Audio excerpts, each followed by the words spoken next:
Hello student, आज हम पढ़ने जा रहे हैं फंडामेंटल राइट्स का दूसरा मौलिक अधिकार, जो है स्वतंत्रता का मौलिक अधिकार। अनुच्छेद 19 से लेकर अनुच्छेद 22 तक स्वतंत्रता के मौलिक अधिकारों का वर्णन किया गया है। ये कौन सी स्वतंत्रता है? ये स्वतंत्रता है विचार और अभिव्यक्ति की स्वतंत्रता। विचार, अभिव्यक्ति, धर्म, विश्वास, उपासना, ये सब स्वतंत्रता के अंतर्गत आती हैं। तो ये सारी स्वतंत्रताएं इस स्वतंत्रता के मौलिक अधिकार में दी गई है। अनुच्छेद 19 हमें बताता है कि इस स्वतंत्रता में कौन कौन सी चीजें शामिल है। अस्त्र शस्त्र रहित शांतिपूर्ण सम्मेलन की स्वतंत्रता, कि हम अस्त्र शस्त्र रहित कोई सी भी शांतिपूर्ण सम्मेलन को आसानी से कर सकते हैं। हमें राज्य इसकी पूरी स्वतंत्रता देता है। किसी भी संघ या समुदाय का निर्माण हम कर सकते हैं।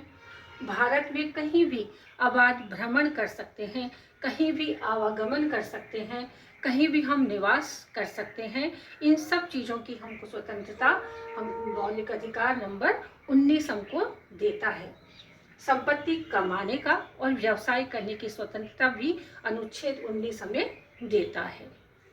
अनुच्छेद 20 हमें बताता है कि अपराध की दोष सिद्धि के विषय में संरक्षण, कि जब तक अपराध साबित नहीं हो जाता तब तक किसी भी नागरिक को अपराधी कहना उचित नहीं है और उसे किसी भी रूप में अपराधी समझा जाना भी गलत है।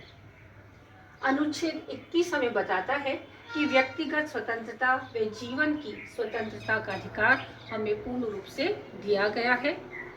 व्यक्तिगत स्वतंत्रता का अर्थ है कि हम अपने जीवन को किस स्टाइल में जी रहे हैं, हमारा लाइफ स्टाइल क्या है, कब सो रहे, उठ रहे, जाग रहे, खा रहे, पी रहे हैं, क्या खा रहे हैं, कहाँ जा रहे हैं, क्या पहन रहे हैं, ये हमारा निजी निर्णय है। तो ये सारी की सारी बातें व्यक्तिगत स्वतंत्रता के अंतर्गत आती है। और जीवन जीने की स्वतंत्रता, ये सारे अनुच्छेद 21 में इसका विस्तार से वर्णन किया गया है।